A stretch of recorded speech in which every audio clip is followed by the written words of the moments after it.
Ahmedabad municipal corporation દ્વારા સમગ્ર શહેરમાંથી એકત્રિત કરાતા ઘન કચરાના નિકાલની સમસ્યા હળવી કરવાની નેમ છે.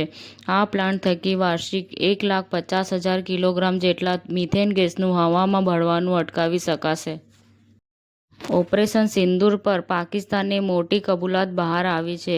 પાકિસ્તાનના ડોઝિયરમાં દાવો કરવામાં આવ્યો છે કે ભારતીય સેનાએ જે દાવો કર્યો હતો તેના કરતાં પાકિસ્તાનને વધુ નુકસાન થયું છે. રાહુલે દાદી ઇન્દિરાને જૂતા પહેરીને પુષ્પાંજલિ આપી. આ ઇટાલીની સંસ્કૃતિ છે. આ અંગે ભાજપ સતત રાહુલ ગાંધી અને કોંગ્રેસ પર પ્રહારો કરી રહ્યું છે. ભારતના ટોચના ફેશન ડિઝાઇનર્સ અને ડિઝાઇન સંસ્થાઓને દર્શાવતું અમદાવાદનું સૌથી ભવ્ય ફેશન વીક.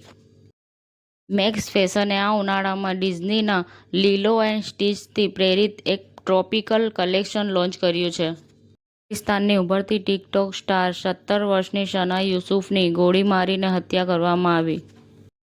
આરોગ્ય મંત્રી શ્રી ઋષિકેશ પટેલના હસ્તે આગામી 5મી જૂનના રોજ આરોગ્ય સમીક્ષા કેન્દ્રનું લોકાર્પણ કરાશે. હિંમતનગરમાં સાબરકાંઠા ભાજપ દ્વારા સંકલ્પથી સિદ્ધિ સુધી મોદી સરકારના 11 વર્ષ અંતર્ગત કાર્યશાળા યોજાઈ હતી. સેન્સેક્સ 636 પોઈન્ટ ઘટીને બંધ થયો. નિફ્ટી પણ નીચે. રોકાણકારોના એક જ દિવસમાં કરોડો ડૂબ્યા. પર્યાવરણ પ્રત્યે પ્રતિબદ્ધતાનો પરિચય. બેંક ઓફ બરોડા દ્વારા સાબરમતી નદીના તટે વિશેષ સ્વચ્છતા અભિયાન યોજાયો. સમાચાર ટુડે ન્યૂઝ ચેનલની ટીમ અને જે સત્ય છે તે જ બતાવશે. આપ જોતા રહો સમાચાર ટુડે ન્યૂઝ ચેનલ. ગુજરાતની ધરતીનું ગુજરાતીઓ માટે જ, એટલે કે સમાચાર ટુડે ન્યૂઝ.